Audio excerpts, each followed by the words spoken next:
ways. I know how they feel. They're great. They're loyal. They want to bang for their buck. Welcome everybody to episode 42 of the LarschCast. It's your producer Gulu, Nanda, and on today's episode we have Sportsnet's own Dan Murphy.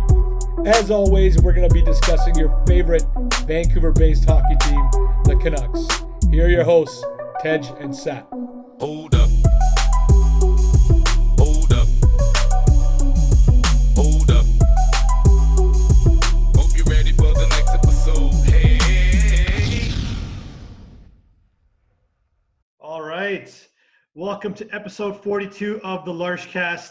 My name is Tej Dhaliwal, and I'm joined by my co-host Sat Oberoi and producer Gulu, Nanda. And we have a very special guest here along with us on this Zoom chat edition of the LarschCast, the one and only Dan Murphy, the pride of Abbotsford, British Columbia, born in 1970, the same year the Vancouver Canucks franchise was born in the NHL. Coincidence? I don't think so.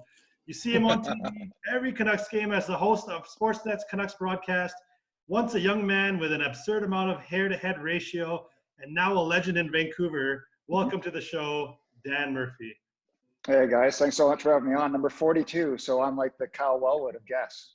Right? Well, we were just talking before we started recording that we had Kyle Wellwood as a guest of ours, so Yeah. maybe we can. Or Jackie Robinson. That was Yeah, pretty there you go. Yeah, that's good. That's good. So I take it, we have a new segment we're going to introduce today. It's called Rapid Larsh. And Okay. we were thinking of adding in some baseball questions. We left them out this time, but it sounds like you're a big baseball fan. Are you? I think probably growing up early on anyway, baseball is my favorite sport. I love the Expos. I love Gary Carter and Tim Raines and Andre Dawson and Tim Wallach and, Al Oliver. Those teams just captivated me when I was like kind of 10 and on. And then after that, like my high school years in Abbotsford, it was basketball. Basketball was a sport I like to watch more than anything. I still played baseball up until 18, but so like hockey I was a fan of hockey, but it wasn't as big as basketball to me in my teen years. So Abbotsford, I got a question. So I grew up in Abbotsford as well. You were in MEI, right? Did you graduated in I guess mid 80s or 88. Okay. Yeah. So I don't make me older. Don't make me older. I hadn't started school yet. But I went to WJ Mowat. Yeah. So do you have any rivalries in playing? Were you playing basketball at all, or with the Well, school? I played basketball. So I played grade 8, 9, and 10, and so it was Abbey Senior was the big rivalry at that time. That was kind of before like the Abbotsford Christian days when they became big. But MEI at that time, so basketball was big versus those guys, but and soccer as well. But we didn't have football. And that was the one reason I was thinking about going to Abbey in grade 10 was to play, and I never did, and I stayed at MEI. But yeah, I'd say Abbey Senior was probably the biggest at that time. So what did you what are a couple hot spots you used to frequent in Abbotsford? Well, there's only a couple, right? I mean, Lou's Bar and Grill maybe? Yeah, Lou's. So it was the Mardi Gras. When I was going to BCIT, I was bartending at Cheers. That was connected to the fitness club there. Probably that. I think there was another place at some point called Night Magic. There was across Animals, from Mardi maybe? Gras. I think Animals was That was more down by the tracks. Anyway, it's all a blur. I just remember listening to Mauro Ronaldo as a DJ. We got to stop talking about Abbotsford. I Hey, guess man, I takes can me back. smell something already here. So, Dan, I want to ask you. I know you're doing on your Instagram channel, Sportsnet Murph Live. You're doing these interviews with players right now, and you go live and you record some interesting segments, asking them questions how they're doing. What's the general feeling amongst the players that you've talked to? How everybody's feeling right now? I know everybody's like pent up at home, and I can only imagine as a pro athlete training every day and out on the rink and all that. So what's the general feeling that you're getting from these guys? It's the same as with us. It's just the uncertainty, right? Like there's no end date. There's no this is when it'll get going again. I was texting with Troy Stetcher today, and there's so many scenarios out there that it's tough to say what's going to happen, right? I mean, even if they decide to try to play and get quarantined and no fans, what if a player gets hurt and has to go to the hospital? So is he done for 2 weeks? Bo Horvat's wife's going to have a kid. So if he leaves, then he's done for 2 weeks. So I think there's just the uncertainty. Like, guys, you want to know, you want to have your routine, but you don't have any answers really. So there's constant discussion, but there's still no solution. Now, out of all the solutions that you've heard, including, writing off the season so far, we've heard stories of playing in 4 different cities for the 4 divisions, empty arenas, everything. What's the one kind of solution that's come to the forefront that you feel could be a possibility under the circumstances of like the unknown? Obviously. Yeah, I mean, I guess I'm one of those people, I listen to health experts. So I don't know, can you get fans in until there's a vaccine? That might not happen. But in terms of playing a tournament style with teams in the same division, in a couple hotels, walk to the rink, limited exposure to anyone, same chefs who get quarantined, all this. Mm-hmm. Maybe, but like it just takes one little hiccup in that idea, and someone gets infected, and you find out that they played in the game, and it's done. So I don't see a solution right now. I hope there is. I mean, I want to start working again. Actually, I think even if there is some sort of solution like this, I won't be at the rink. Announcers are probably calling it off monitor. Yeah, I was going to ask you about that. We don't know. We don't know. It would make sense to be away, keep as many people away as possible, right? So. Yeah. The thing about the vaccines, Dan, like, I've talked to some of my MD buddies. They've said that the vaccine for this particular virus it's almost impossible to design because it's such a highly mutable virus. It's similar to how it's not similar to the flu virus, but the 2 virus families, like the seasonal flu, even the vaccine that they come out with every year, it's often wrong. And so it's so hard to design a vaccine for a virus that constantly mutates. So we may be facing this uncertainty for a long time, and it's almost to the point where the solution is more along the lines of herd immunity, which is very important. So, but at the same time, it's very scary. So I get that. Like, I get what the players, everything you're saying there. I wanted to, besides all the stuff you're doing with, on Instagram and on Twitter, and you're still trying to, get up to your reporting duties, where else are you finding entertainment these days? Like, what's your routine like? It's hard these days, but. Well, I've got a 7-year-old, and my wife is still working a lot. So I try to get up and work out, go for a run, do some weights. So I get that done. And then after that, I kind of settle in with my daughter. We do some schoolwork. We do some bike rides. We watch a kids movie. We've got a really active street with a lot of great neighbors. So times you go up for a couple beers on the driveway, and they're on their driveway. And so with the weather being so great, you bang the pots and pans at Saturday night. But that's kind of been it. It's been Groundhog Day. I've been to the office once because I had to do expenses. I'll go one more time because I have to do my taxes. But literally since we came back from Arizona, whatever that was, on the 11th, 12th, I've crossed the bridge, Lionsgate Bridge, out of the North Van once to go over it. And so we're just, we're trying to do the best we can with the quarantine, but it's been a lot of homeschooling. And I know a lot of people who listen to this will be crossing their eyes right now because they know what I'm talking about. Yeah. It's legit. So you talk about homeschooling. Do you think that you're doing a good job with teaching the kid? I think so. But I mean, I can't believe it's like times we'll be filling out her grade 2 workbook and I'm Googling what's a collective noun, because I don't know. I can't circle the 3 collective nouns in the sentence. So,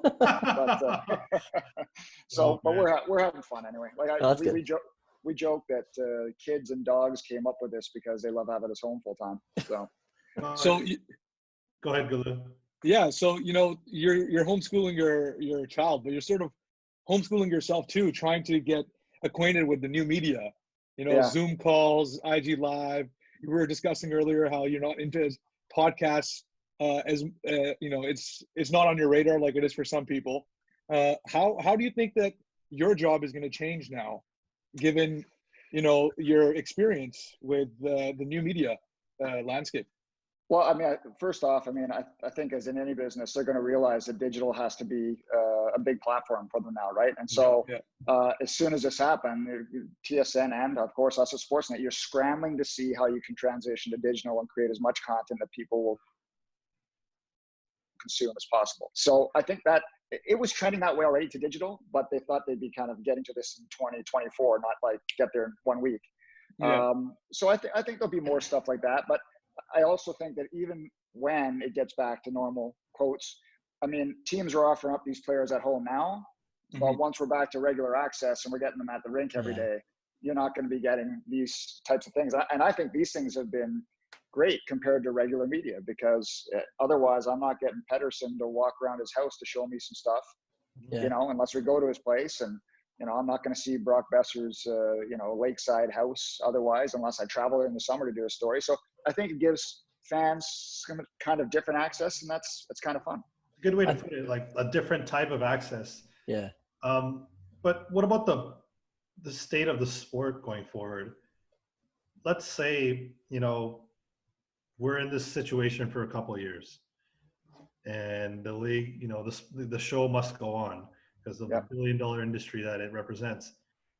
If they introduce sports without fans, or what I'm trying to say, if they dehumanize the sport a little bit in terms of the interaction with live audience and engagement with the live fans, where do you think the sport can transition in a good way, and where does it potentially lead us astray from what we've grown up with and over the years? And well, I hope that, especially without fans, they have some innovative ways. Now, does that mean we get the ref cam back full time? Does that mean you have to run a warning before the game because the mics around the ice are hot, and you know no fans are trying to get out now, so you're going to hear some of the great conversation. Players are going to have to watch their mouths. I just think that if there's no fans allowed in the league, and the players are going to have to agree to allow more access for the game, right? Because you're going to have to give people a little bit extra because of what you're missing out. So I think definitely, you know, all businesses, and especially sports, are going to learn doing the draft online. You're going to learn in times like that, you have to give more access. And I think probably broadcast wise, this might be a good thing moving forward. Yeah, I think, I mean, this is not a new thought, but hockey generally has been more reserved and conservative than other sports. Like, you know, how much access, you know, fans will get to NBA stars, and they see what they're doing all the time. They're on social media, and NFL stars, same thing. So maybe this will give the NHL an opportunity to kind of branch out in that as well, and kind of be less formal in how they run their business, which I think will connect a lot. Yeah, and I think some players are already doing that. I mean, with their social channels, whether it's PK Subban, you see Brendan Gallagher, TikTok. We just played a NHL 20 game versus Thatcher Demko and Eddie Lack. Yeah. So like, I think the younger guys are much more attuned to the social media and getting their brand out there and stuff like that. And I think it was probably going to go that way, but maybe this expedites the process a little bit from the guys who still don't really want to rock the boat and do things the way it's always been done. Okay, I want to transition a little bit off of you know, the quarantine and COVID situation, the landscape of sports that we've been talking about. I want to talk more about you, Dan. You know, going back to your early days, you're a staple now in Vancouver. You know, you're synonymous with the Canucks and Canucks broadcasts and everything. And what I wanted to ask you was, how did you get into broadcasting in the first place? What inspired you? Who inspired you? Who mentored you? Take us through the early days of your career and you know, before BCIT and when you got into BCIT and graduated. Okay, well, I'll go quickly with the beginning stuff, because I went to University of Ottawa with no thought of what I was going to do.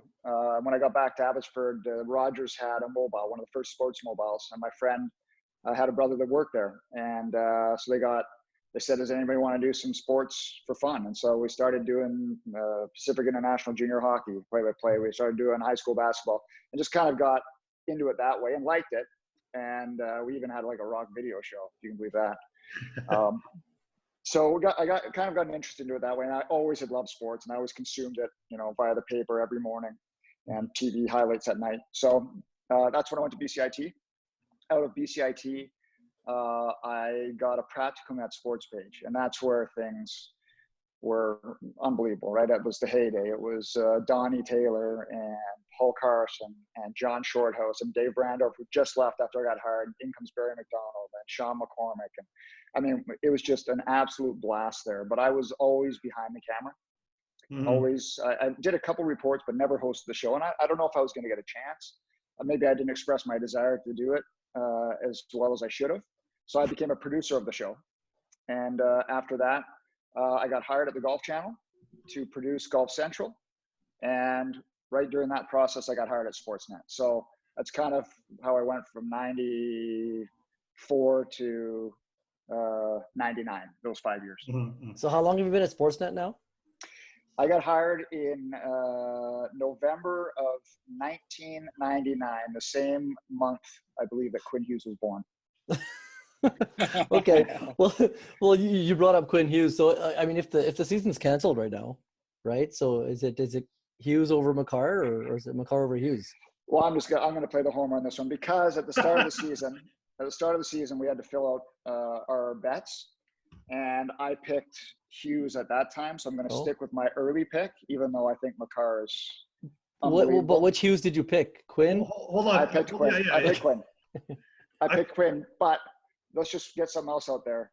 I also said John Hines was going to be coach of the year, and I wasn't meaning with Nashville. Okay. But that was a bet on Corey Schneider. That's bad too. Did you hear? So I don't know if you saw this on Twitter, but John Hines got socially fired as a prank before he actually got fired in reality. So you've seen those accounts. I'm going to give him a shout out. Primetime Snoop. I think you might have seen him on Twitter. He likes to, he does the Barry McCockiner kind of routine. And I think somebody in New Jersey did the same thing with John Hines, got him fired, and then a week later he was actually fired. Going back to Hughes versus McCarr. Now, I like to read people's body language and their tone of voice and everything. It sounds to me, homerism aside, you actually think McCarr is the real rookie of the year. No, because I saw Quinn every day. So I'm going to say, because I saw him every day, I saw what he did for the team when he went on the power play. He turned in the most important defenseman, breakouts, zone entries. Mm-hmm. I saw him every day. So I'm going to pick him just because I didn't see McCarr every day. I saw highlights. That's fair. They were mighty impressive. And I think that's why a lot of times guys who have votes, which I don't, will vote for the people they see more. And that's why people roll their eyes at the Eastern bias. It's a thing. But it has to be because you don't see them, so you're not quite as aware of what they do all the time. So that's all I would say. I don't think guys are purposefully doing it, but I didn't see McCarr every day. I can only go up what I saw. It's an inherent thing. It's your own experience, and you can only judge based on but that. It's also different when when you see in person, That's a coin when it's a coin flip, right? It is. I mean, it's if you're gonna, I don't even know what other category, but Connor Hellebuck versus Pekka Rinne. Like if I had a vote in Nashville, I'm not voting for Pekka Rinne over Connor Hellebuck. Yeah. Okay, before we go back to hockey, I wanted to do one more thing with your history, your background. Take us through your first ever, because you mentioned you weren't on broadcast right away. Yeah. Take us through that first experience in front of the camera. Where was it? Was it with the Grizzlies? No, it was. I believe it was the Grey Cup. Okay. Was my first. It was in BC, and that's when I first started. Maybe I did some reports prior was that to 90, 94, 95? No, 99, right after I got hired. 99, okay. 99. So walk us through, how was that experience? It was fine. Like I'm sure I was nervous, right? But this was not a live broadcast. If you mess up a stand-up, you can shoot it 50 times. It wasn't a live. Okay. Well, how about I rephrase my question? Take us through your first live broadcast then. Well, it wasn't as bad. Okay, well, first live broadcast would have been hosting like VTV sports. Like on the news sports, those are 5-minute segments, right? Yeah. And that was a good way to cut teeth. But you're nervous in those too. If you lose your words or, you think that everybody's watching you make a mess of yourself. First Grizzlies broadcast as a host,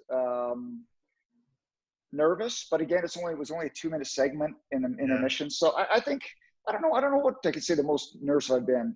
I had to do some stand-ups like at the Canadian Open and talk about golf holes, and those are always fun, but those are live, so you're walking. But I'm not sure. I think I know the answer. You were most nervous doing the LarschCast. That's what it is. Yes. 100%. Yes. I see you shaking there. I don't know if you're working out or not, but no, I think probably not nervous, but nervous energy is like Game 7. I did Detroit, Tampa Bay in the playoffs, and that was the only game that night. So you knew that's all eyes are watching you, right?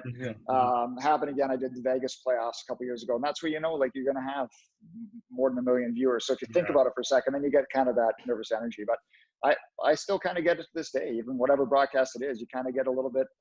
I think that's good, just the adrenaline going before a show, because you want to have energy, you want to have fun. you feel alive, right? So I got a follow up to that. So when you're doing the playoffs, or I guess even in the regular season, how does it feel to have Ron McLean throw it your way or take it back from you? I mean, I watched him, right? It's a lot of fun. And he's turned into be, quite a good friend through all this and a lot of good advice. But yeah, my first one, I remember just you're on the big screen. It was Strombo throwing to me, and I don't even know where I was, but I must have been Tampa, Detroit. But yeah, that was always kind of fun when you're talking to Ron, at the top of the clock. Mm-hmm. Nice. What advice would you give any young kid who's looking to do what you did, or enter this industry, and they're looking for the inspiration, or they want to make sure that they're making the right decision or not? What kind of advice would you give them? Well, I just kind of say what happened to me. Like, even if you want to be in front of the camera, don't turn down any of the job prior to that. Get your floor, learn all the different jobs, learn about the production assistants, the associate producers, the writers, learn all of that, because it's going to make you a more valuable candidate when you're actually up for in front of the camera job. So learn as much as you can. And even if you only want to be in front of the camera, it might take some time to get there. So don't turn your nose up at the other jobs. That's great advice. Okay, now we're going to start this first ever segment, brand new segment here. It's called Rapid LARSCH.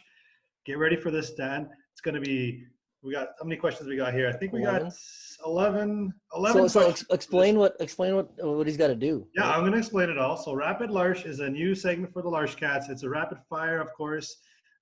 Dan, answer as fast as you can. You're not allowed to think, okay? Those are the rules. You're not allowed to think, okay? Okay, go. Okay, we're gonna go quickly here. You ready?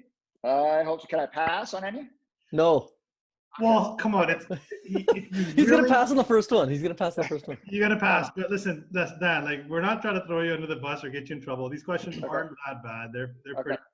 pretty. I think even if he passes, the pass sort of suggests something as well, right? So it'll be compelling. It'll be compelling. It'll be a compelling answer no matter what. But if you do pass, I'm gonna circle back to it afterwards. Okay. All right. Ready? Okay. Yeah. Number 1, Hank or Dank? Dank. He's got my name. Sweet.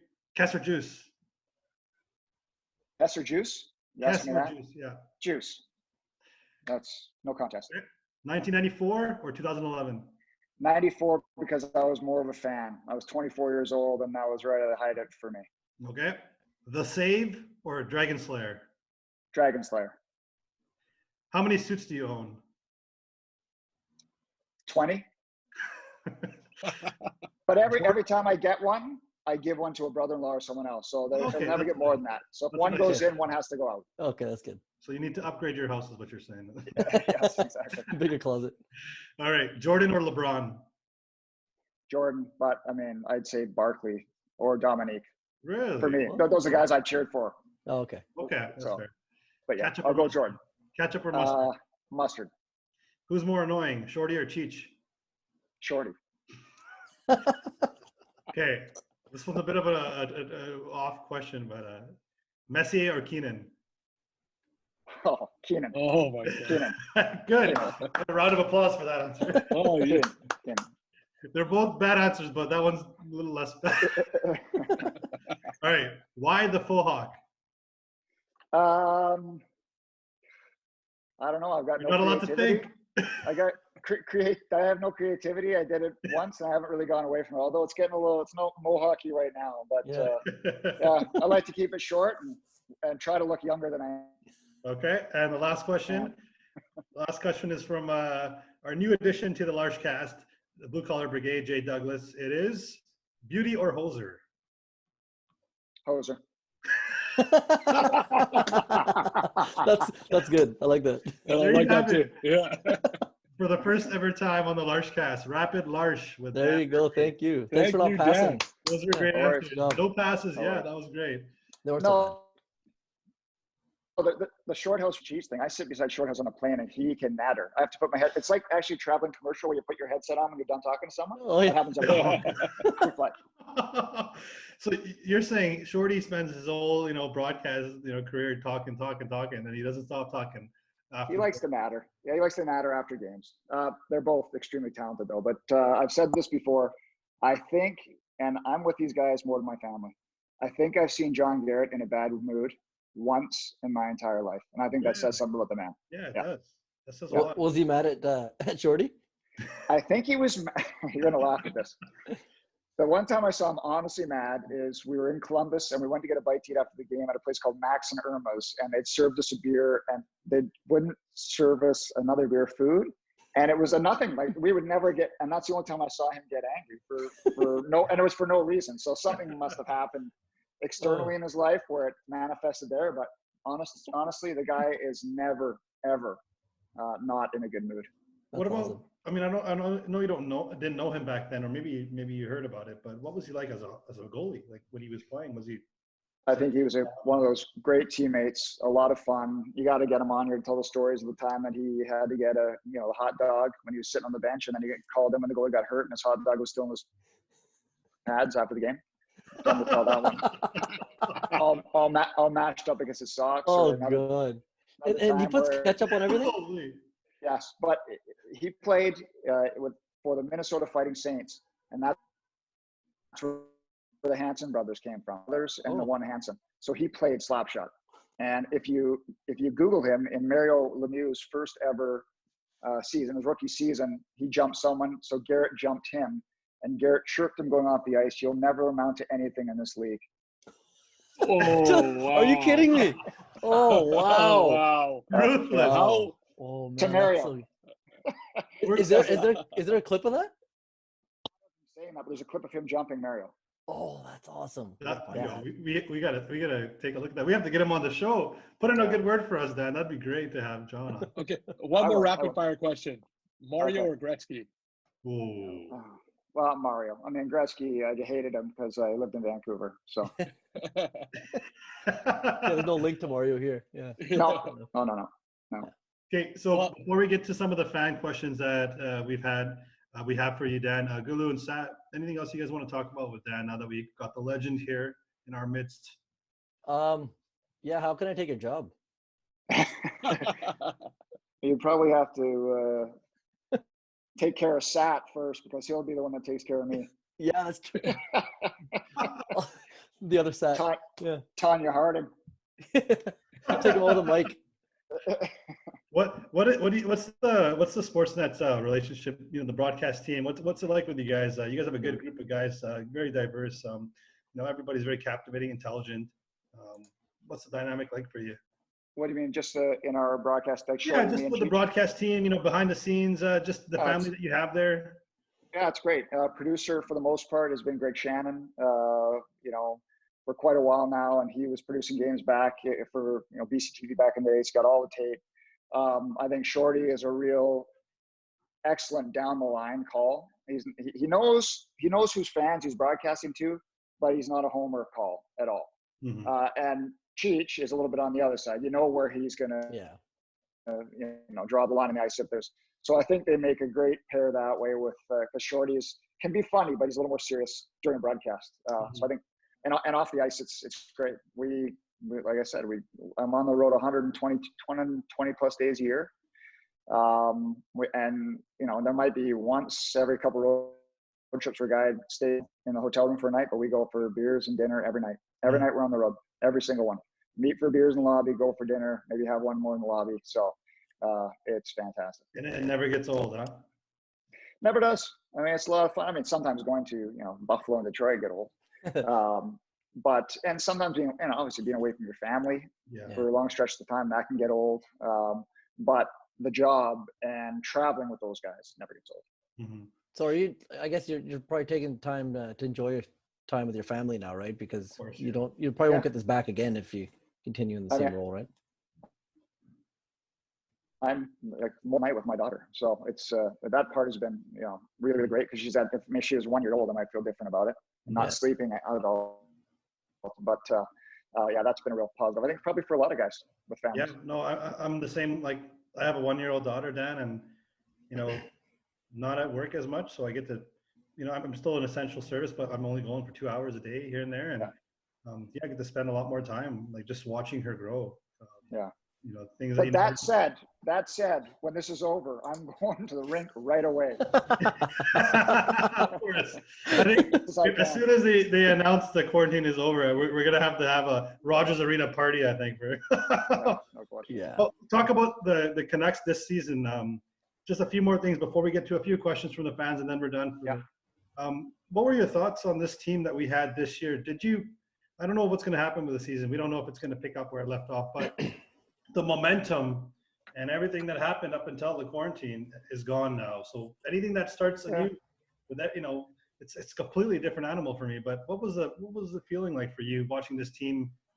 Did you feel that they were a bubble team? They were, better than sometimes the media coverage indicates? Well, going into the season, I thought they were, I didn't think they were going to make the playoffs. I said maybe 30% chance, right, at best. So they exceeded my expectations, and probably because I didn't know how good JT Miller could be. Yeah. I didn't know how good Quinn Hughes was really going to be. I didn't know what Pettersson would look like in year 2 because some things are funky. And really, we didn't really know about Markstrom. So they exceeded expectations. I think they were better than I thought they were going to be. But I still say this, when they had a 9-point cushion on the next closest team out of the playoffs, I said then, if they miss the playoffs, it's going to be a disappointment. Even though the whole season might feel they're better than what should it be, I think if they miss now and they resume, I think it would have been a disappointment. Yeah. I mean, that's a pretty fair sentiment, I think, shared by a lot of fans. I'm more positive in that respect. I feel like the injuries aside, like we have a team, like when healthy, with Markstrom and now Toffoli in the mix, one of the strongest top sixes in the NHL, I feel. Yeah, no, I think Toffoli was a great fit. Yeah. I think he looked marvelous. And I think if you had to play Edmonton or Calgary, you're still going to pick Vancouver's goaltending at this point. So I would give that to look. There's Miss Marlowe right there. Hello. And, Hi, how are you? You got a pet too, or what? Yeah, Peach. Where's Peach? She'll bring Peach in. They're making an appearance on this. Might as well now. That's awesome. We should get the Pettersson tour of the house. Hey, Well, Peach is a big dog. wow. Yeah. How would Peach fare in the dog races? Oh, really well. Yeah. Yeah, really well. He doesn't Like, get like easily? 5 times the size of the next dog. Oh no, but No, it's all about distractions, though. You have to have a dog who's focused, eyes on the prize, right? Yeah, well, she's only 55 pounds, but she moves. She moves quick. She loves to run. Okay, Dan, we're going to get to some questions from our fans, and then we'll let you go here. Aaliyah K on Twitter, she asked, who do you think will have a bigger impact on the Canucks in the next 3 to 4 years? Vasily Podkolzin or Niels Höglander? I'd like to see Niels Höglander, but I think it's going to be Vasily Podkolzin. I think that he probably could play in the NHL next year, and Höglander, well, maybe he'll vie for a spot. I just think that I think that Podkolzin looks like the more steady, ready NHLer now. Piggybacking off of that, we put a poll on our LarschCast Twitter, just who would get to 30 goals first? A little bit of a different question, but who do you think out of those two will get to 30 goals first? Same answer, Podkolzin? No, then I'd probably say Höglander. Okay. I just think in the next 3 or 4 years, Podkolzin has a better chance to make an impact. But I mean, from everything you read, and I haven't done any research other than to read a lot of the great prospect writers, Höglander's skill is off the charts. So I don't think that, Podkolzin's going to be a prolific scorer, but he's going to be a very, very good player at both ends. That's a good answer. Yeah. Now, from Judd Brackett is underrated on Twitter. Do you think Judd Brackett will resign? I know as much as the next guy. I think reading the tea leaves, even though the team's offered him something, something must be funky there. So yeah, who knows where he goes? I mean, I agree with you. I'm not sure, but it seems something's a little funky. So maybe they're offering not as much as he'd like. Maybe the contract is not to his liking. Now, is that a maybe or is that a strong? That's a maybe. Maybe. It's maybe. I don't know Judd. I've said hi to him a couple times in the building, so I don't know him at all. So do you know, like, again, piggyback on that question, roles and responsibilities in the scouting department? Like, And we hear Jim Benning's taking a bigger role, but could that be a reason why Judd maybe doesn't want to come back? It could be. It might be one of the layers. I'm not sure. I think probably Judd he's going to want in his next contract more responsibility, more pay, and probably a bigger voice. Mm-hmm. So if that's contrary to what Jim views, then who knows? Yeah. No, there were rumblings. I'm going to piggyback off the piggyback here. There were rumblings last draft of some discord in the draft room. I'm not asking you to go into any details, but is that true? From anything you've heard, was there some animosity in the draft room? I can honestly say that no source that I know has said that to me. But again, when you hear it from more than one place, then maybe there was some truth to it. But I haven't had one person inside to me say that there was a problem there. Okay, that's fair. From Prabjout on Twitter at the Pizza Guy, do you really go work out twice a day? You asked, do you go to the gym twice a day? But now it's, do you work out twice a day? No, I just try to do it in one workout. Okay. And So I want to piggyback off that question. go ahead. Are you the type of person that's in and out of the gym, or do you just spend your time in there? Like, I want to stay here as long as possible. This is my place. Usually an hour and a half. Hour and a For half, weights okay. and cardio. That's it. Yeah. An hour and a half. It's quite a long, yeah. Yeah. I try to keep it 45 to an hour, but an hour and a half. So you're doing like a 45-minute workout and then 45 minutes of cardio, or? Yeah, usually somewhere around that. But I go really early in the morning to the gym, and so I can get it done and be back and still be present, take the kid to school. So it's a good routine. It is good to get into a routine like that, yeah. Yeah. From Mike Reed on Twitter, he wants to know about Clay Crust. It's his uncle Rusty. and a good buddy of Rusty. yours, really, yeah. Yeah, we went to BCIT together. Mhm. Clay Crust, he currently lives on the island. I know one of his oldest kid's a really good basketball player. I still keep in touch with him. Mhm. Text here and there. Haven't seen him for maybe a couple of years, but yeah, we went to BCIT together. He's my closest friend at BCIT. Sweet. And two more questions.